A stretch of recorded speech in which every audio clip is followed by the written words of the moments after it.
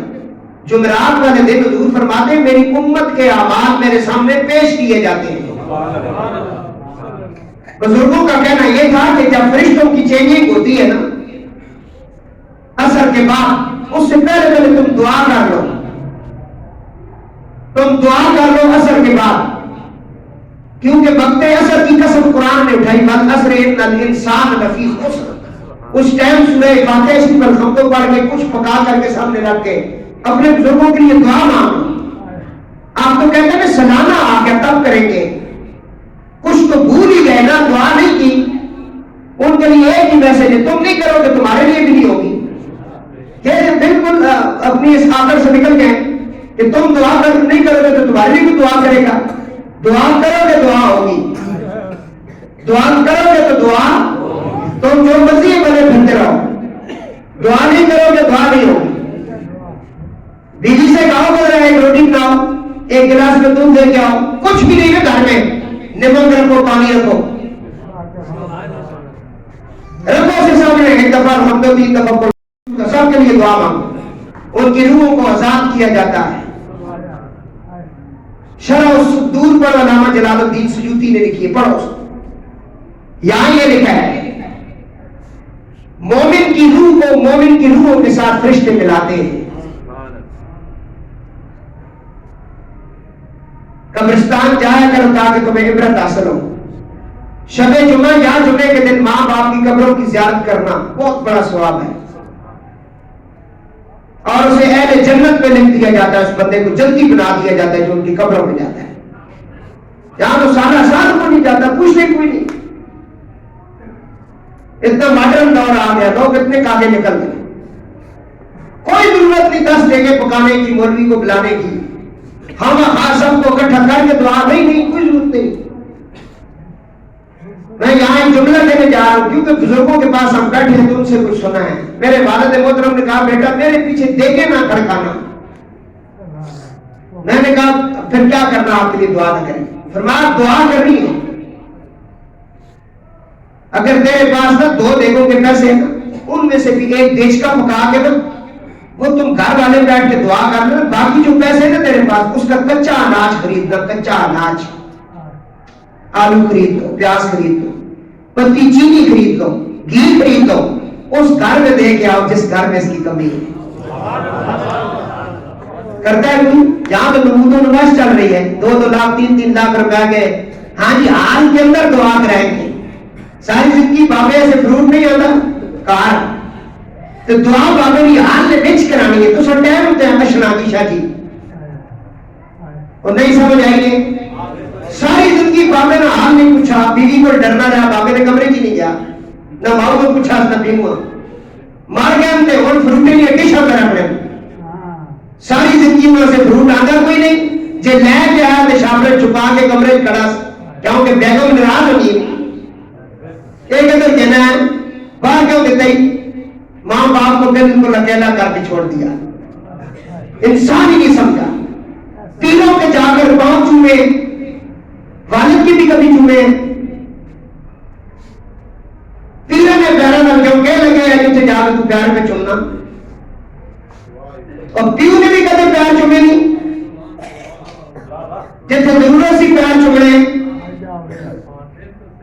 تیرے پیر کو زیادہ حق تیرے اوپر تیرے ماں باپ کا ہے. یہ تجھے کس نے کہا ہے؟ کوئی بھی پیر اتنا کامل جو تیرے ماں باپ سے بڑا ہوا ہے. میرے کملی والے نے فرمایا جس پہ ماں باپ ناراض ہے اس پہ میں محمد ناراض ہوں. سب تو بڑا پیر اس کا نام ایک محمد مصطفیٰ ہے. اور کیا پیر ہے جڑا پیر کہ میں تینوں بخشوا لساں چھڈ دے ماں باپ، وہ پیر پر لے کر کے کوئی بے وقوف ہے. وہ تو نبی پاک کی تعلیم ہی نہیں جاننا.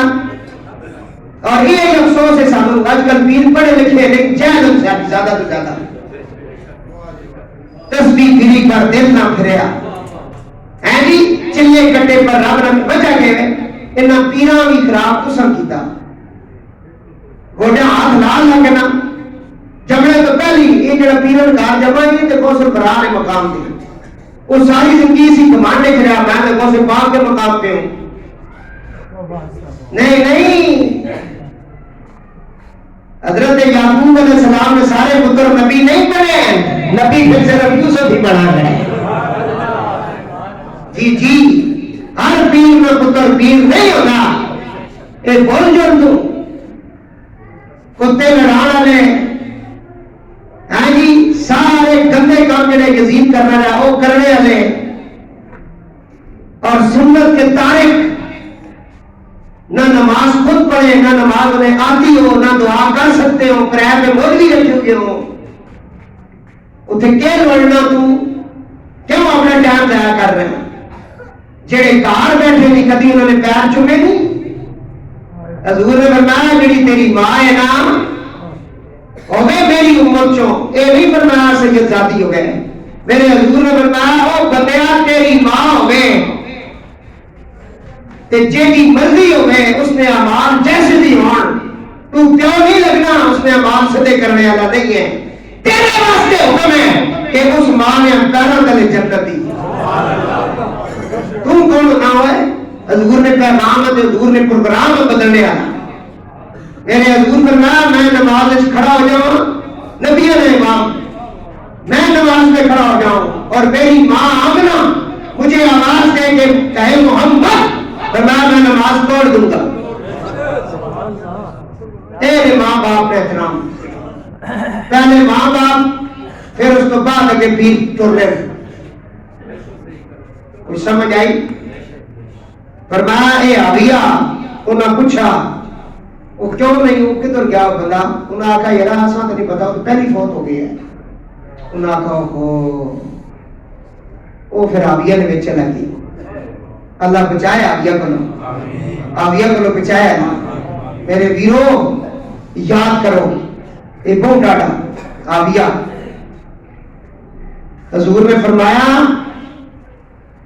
کہ قرآن کہنا وَمَا أَدْرَاكَ مَا هِيَ نَارٌ حَامِيَةٌ قرآن نے اس کو آگے بیان کیا ہے سنیں ذرا توجہ فرمائیں تو وہ روح ملاقات کرتی ہے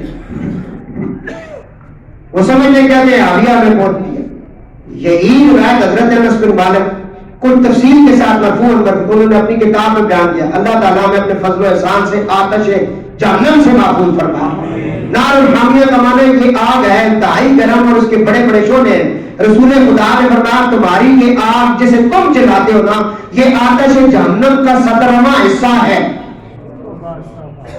70 گنا اس کو تیز کیا جائے تب جا کے یہ جہنم کی آگ کے برابر ہوتی ہے ہاں جی صحابہ نے عرض کی یا رسول اللہ ہلاکت کے لیے تو یہی کافی ہے یا رسول اللہ ہماری دنیا کی آگ بندے کو ختم کرنے کے لیے کافی ہے تو اتنی تیز آگ کیوں بنائی ہے جی تو آپ نے فرمایا ہاں لیکن آتش دوزخ اس سے 69 درجے تیز ہے اس میں ہر درجہ دنیاوی آگ کی مثل ہے ایک روایت میں نارے جہنم دنیاوی آگ سے 70 درجے زیادہ سخت ہے یکشا بن چودہ لکھتے ہیں کہ تمہاری یہ آگ نارے جہنم سے 70 گنا زیادہ تیز ہے تو فرمایا یہ اتنی سخت آگ ہے نا حضرت ابو ہریرہ فرماتے ہیں کہ آتش دوزخ کو 1000 سال تک اللہ نے جلایا یہاں تک کہ یہ سرخ ہو گئی اور اسے پھر 1000 سال تک جلایا یہ سفید ہو گئی اور اسے پھر 1 سال تک جلایا تو یہ سیاہ ہو گئی اب یہ انتہائی سیاہ اور تاریک ہے